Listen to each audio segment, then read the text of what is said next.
ನಮಸ್ಕಾರಪ್ಪ ದೋಸ್ತರ, ಇವತ್ತಿನ ಒಂದು ವಿಡಿಯೋದೊಳಗೆ ನಾ ಏನು ತೊಗೊಂಡು ಬಂದಿನಪ್ಪ ಅಂತಂದ್ರೆ, ಈಗ ತಾನೇ ಪ್ರಿವ್ಯೂ ಒಳಗೆ ಒಂದು ವಿಡಿಯೋವನ್ನು ನೋಡಿದ್ರಲ್ಲ, ಅದೇ ರೀತಿ ಆಗಿರ್ತಕ್ಕಂಥ ಒಂದು ವಿಡಿಯೋವನ್ನು ನಿಮ್ಮ ಒಂದು ಮೊಬೈಲ್ ಒಳಗೆ ಅದು ಅಲೈಟ್ ಮಿಷನ್ ಒಳಗೆ ಹೆಂಗೆ ಎಡಿಟ್ ಮಾಡೋದಂತ ಕಂಪ್ಲೀಟಾಗಿ ತಿಳಿಸ್ಕೊಡ್ಲಾಗತ್ತೀನಿ. ವಿಡಿಯೋ ಯಾರು ಸ್ಕಿಪ್ ಮಾಡ್ಕೊಬಿಟ್ರಿ, ವಿಡಿಯೋ ಪೂರ್ತಿ ದಂಡಿ ಮಟ್ಟ ನೋಡಿರಿ. ಹಂಗೆ ಇನ್ನೂ ಯಾರು ನಮ್ಮ ಚಾನಲ್ ಸಬ್ಸ್ಕ್ರೈಬ್ ಮಾಡ್ಕೊಳ್ಳೋರು ವಿಡಿಯೋ ನೋಡಿದ್ರಿ ಅವ್ರು ಬೇಗ ಸಬ್ಸ್ಕ್ರೈಬ್ ಮಾಡ್ಕೊರಿ. ಹಂಗೆ ಪಕ್ಕದಾಗಿರೋ ಬೆಲ್ಲೈಕನ್ನ ಕ್ಲಿಕ್ಕನ್ನು ಮಾಡ್ಕೊರಿ. ಇವತ್ತಿನ ಒಂದು ವಿಡಿಯೋನ ಸ್ಟಾರ್ಟ್ ಮಾಡೋಣ ಬರ್ರಿ. ನಿಮ್ಗೆ ಬೀಟ್ ಮಾರ್ಕ ಮತ್ತು ಟೆಕ್ಸ್ಟ್ ಎಫೆಕ್ಟನ್ನು ಡಿಸ್ಕ್ರಿಪ್ಷನ್ ಬಾಕ್ಸ್ನಾಗ ಕೊಟ್ಟಿರ್ತೀನಿ, ಹೋಗ್ಬಿಟ್ಟು ಇಂಪೋರ್ಟನ್ನು ಮಾಡ್ಕೊರಿ. ಇಂಪೋರ್ಟನ್ನು ಮಾಡ್ಕೊಂಡ ನಂತರ ಪ್ರಾಜೆಕ್ಟ್ ಮೇಲೆ ಕ್ಲಿಕ್ಕನ್ನು ಮಾಡ್ಕೊರಿ. ಮಾಡ್ಕೊಂಡ ನಂತರ ಇಲ್ಲಿ ಬೀಟ್ ಮಾರ್ಕ್ ಇರುತ್ತೆ, ಬೀಟ್ ಮಾರ್ಕ್ ಮೇಲೆ ಕ್ಲಿಕ್ ಮಾಡ್ಕೊರಿ. ಬೀಟ್ ಮಾರ್ಕ್ ಮೇಲೆ ಕ್ಲಿಕ್ ಮಾಡ್ಕೊಂಡ ನಂತರ ಈ ರೀತಿ ಒಂದು ಮ್ಯೂಸಿಕನ್ನು ಕೊಟ್ಟಿರ್ತೀನಿ. ನಂತರ ಬ್ಯಾಕ್ ಬರಬೇಕಾಗುತ್ತೆ, ಇಲ್ಲಿ ಟೆಕ್ಸ್ಟ್ಗಳನ್ನು ಕಾಪಿ ಮಾಡ್ಕೋಬೇಕಾಗುತ್ತೆ.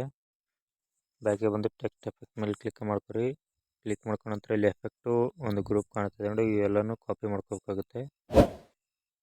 ಇಲ್ಲಿ ಸೆಲೆಕ್ಟ್ ಆಲ್ ಲೇಯರ್ ಅಂತಿದೆ, ಅದ್ರ ಮೇಲೆ ಕ್ಲಿಕ್ ಮಾಡಿಕೊಂಡು ಕಾಪಿ ಏಟ್ ಲೇಯರ್ ಅಂತಿದೆ ಅದನ್ನು ಕೊಟ್ಕೋಬೇಕಾಗುತ್ತೆ. ಕೊಟ್ಟ ನಂತರ ಅಷ್ಟು ಕಾಪಿ ಆಗಿರುತ್ತೆ. ಬ್ಯಾಕ್ ಬರಬೇಕಾಗುತ್ತೆ. ಈಗ ಬ್ಯಾಕ್ ಬಂದು ಬೀಟ್ ಮಾರ್ಕ್ ಮೇಲೆ ಕ್ಲಿಕ್ ಮಾಡ್ಕೊರಿ. ಕ್ಲಿಕ್ಕನ್ನು ಮಾಡ್ಕೊಂಡ ನಂತರ ಇಲ್ಲಿ ಪೇಸ್ಟನ್ನು ಮಾಡ್ಕೋಬೇಕಾಗುತ್ತೆ.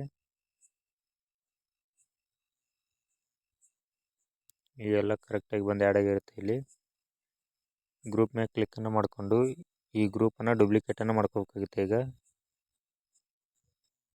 ಡೂಪ್ಲಿಕೇಟನ್ನು ಮಾಡ್ಕೊಂಡ ನಂತರ ಈ ಕಡೆ ಮೂವ್ ಮಾಡ್ಕೋಬೇಕಾಗುತ್ತೆ. ಈಗ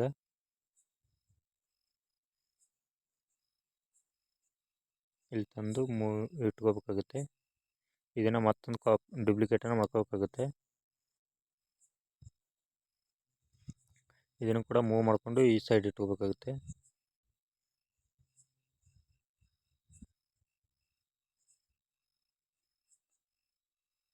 ಇಟ್ಕೊಂಡ ನಂತರ ಇವುಗಳಿರೋ ಫೋಟೋಗಳನ್ನು ಚೇಂಜ್ ಮಾಡ್ಕೋಬೇಕಾಗುತ್ತೆ. ಈಗ ಕಲರ್ ಆ್ಯಂಡ್ ಫಿಲ್ ಮೇಲೆ ಕ್ಲಿಕ್ಕನ್ನು ಮಾಡಿಕೊಂಡು ಇಲ್ಲಿ ಫೋಟೋನ ಸೆಲೆಕ್ಟ್ ಮಾಡ್ಕೊರಿ.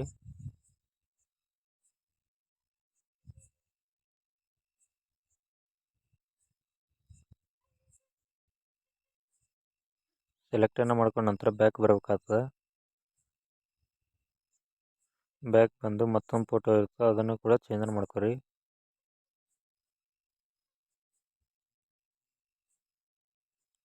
ಇದನ್ನು ಸೇಮ್ ಪ್ರೊಸೀಜರ್ನ ಫಾಲೋ ಮಾಡ್ಕೋಬೇಕಾಗುತ್ತೆ.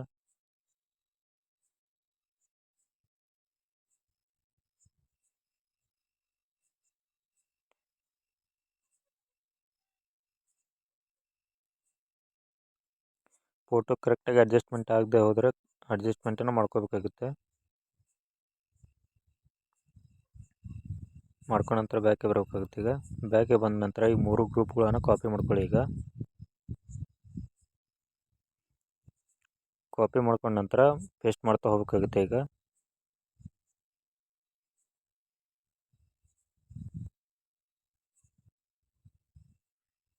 ಪೇಸ್ಟನ್ನು ಮಾಡ್ಕೊಂಡ್ರಪ್ಪ ಅಂತಂದರೆ ಈಗ ವಿಡಿಯೋ ಕಂಪ್ಲೀಟಾಗಿ ರೆಡಿಯಾಗಿರುತ್ತೆ.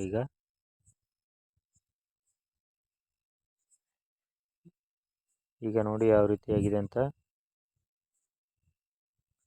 ಈಗ ವಿಡಿಯೋ ಯಾವ ರೀತಿ ಎಕ್ಸ್ಪೋರ್ಟ್ ಮಾಡೋದಪ್ಪ ಅಂತಂದರೆ, ಇಲ್ಲಿ ಮೇಲ್ಗಡೆ ಯಾರೋ ಐಕನ್ ಕಾಣ್ತದಲ್ಲ ಅದ್ರ ಮೇಲೆ ಕ್ಲಿಕ್ಕನ್ನು ಮಾಡ್ಕೊರಿ.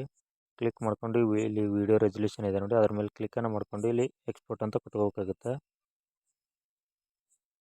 ಎಕ್ಸ್ಪೋರ್ಟ್ ಅಂತ ಕೊಟ್ಟರಪ್ಪ ಅಂತಂದರೆ ಈ ರೀತಿ ಎಕ್ಸ್ಪೋರ್ಟ್ ಆಗುತ್ತೆ ವಿಡಿಯೋ. ನಂತರ ಸೇವ್ ಮಾಡ್ಕೊಳ್ಳಿ. ನಿಮ್ಮ ಗ್ಯಾಲರಿಗೆ ಹೋಗಿ ವಿಡಿಯೋ ಸೇವ್ ಆಗಿರುತ್ತೆ. ಓಕೆ, ಈ ವಿಡಿಯೋ ನಿಮಗೆ ತುಂಬ ಇಷ್ಟ ಆಗಿದೆ ಅಂತ ಅಂದ್ಕೊಂಡಿದ್ದೀನಿ.